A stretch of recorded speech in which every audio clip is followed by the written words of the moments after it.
YCAP ini kan kita mencoba untuk membangun atau memberdayakan anak-anak yang low income. Sehingga bukan saja pendidikan mereka butuhkan, tapi mereka butuh kesempatan. Saya rasa ini merupakan salah satu misi sosial dari kita adalah memberikan sebuah pengharapan, ya kan, dan juga kesempatan, membuka kesempatan selebar-lebarnya untuk anak-anak ini. Dalam program Youth Spark, sebelum memulai bisnis, kami diajarkan 4 hal, yaitu membuat bisnis plan agar bisnis lebih terencana, dan kedua, membedakan antara kebutuhan dan keinginan. Yang ketiga, membuat daftar list kebutuhannya, dan keempat, mengatur keuangannya untuk tahu untung atau ruginya. Aku yang ngusulin pengen jualan usaha baju, tapi ya anak-anaknya juga teman-teman yang kelompok sama saya juga mau sih Fitri sama Rayu, tapi masih bingung. Saya agak kurang gitu modalnya. Saya pengen banget. Soalnya kan zaman sekarang tuh kebanyakan cewek-cewek suka online shop gitu kan, lihat-lihat baju dari online gitu.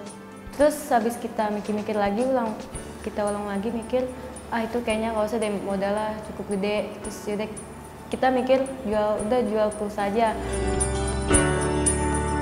Enggak, beli pulsa nggak juga? Pulsa, iya, mau jualan pulsa.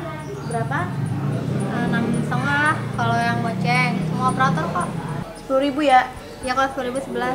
Berapa Win nomor lu?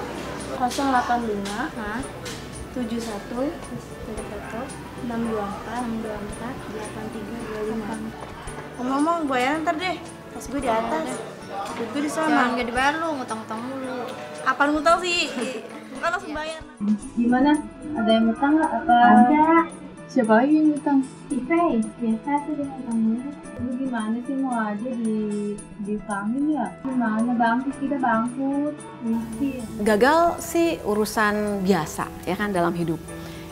Yang terbaik, yang terpenting bukan gagalnya yang paling parah, tapi bagaimana kita belajar dari kegagalan sehingga kita bisa tahu di kemudian hari, ya kan? Ketika kita melakukan hal yang sama, kita jangan jatuh lagi di tempat yang sama. Dan yang kedua punya resilient, itu apa itu namanya itu? Ketangguhan ya. Resilient tuh kalau diterjemahin tuh kayak dibanting tapi bisa ada daya membalnya itu. Jadi bukan masalah jatuhnya kan, itu masalah di gimana kembali balik ke atas. Saya baru belakangan ini bergabung ke kelompok mereka. Mereka bercerita bisnis mereka kurang berkembang. Jadi saya menawari mereka untuk saya bantu dengan usaha jualan pulsa saya sebelumnya. Harus tagihin, harus bayar sih. Tapi kalau nggak ada duit? 150 gue bantuin. Nah, ini lu tugasnya nih 2 nih, nawar-nawarin ke anak-anak. Karena jualan pulsa kurang berkembang, jadi kita beralih ke jamu untuk membantu mamanya Fitri.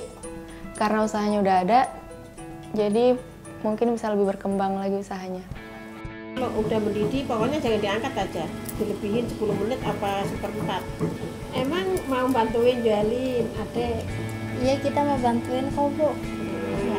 Bagus. Ibu menjual jamunya itu jamu kunyit.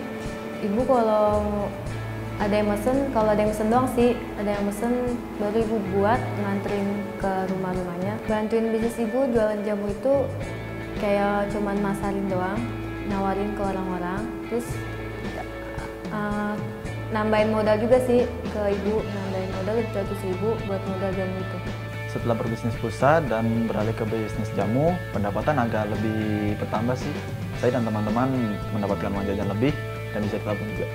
Saya sangat yakin bahwa kewirausahaan ini merupakan hal yang terpenting, salah satu lah ya hal terpenting. Pendidikan pasti penting. Yang kedua nih kesempatan ekonomi, di mana anak-anak bisa bertarung dan bisa memutus jalur dari lingkaran kemiskinan ini.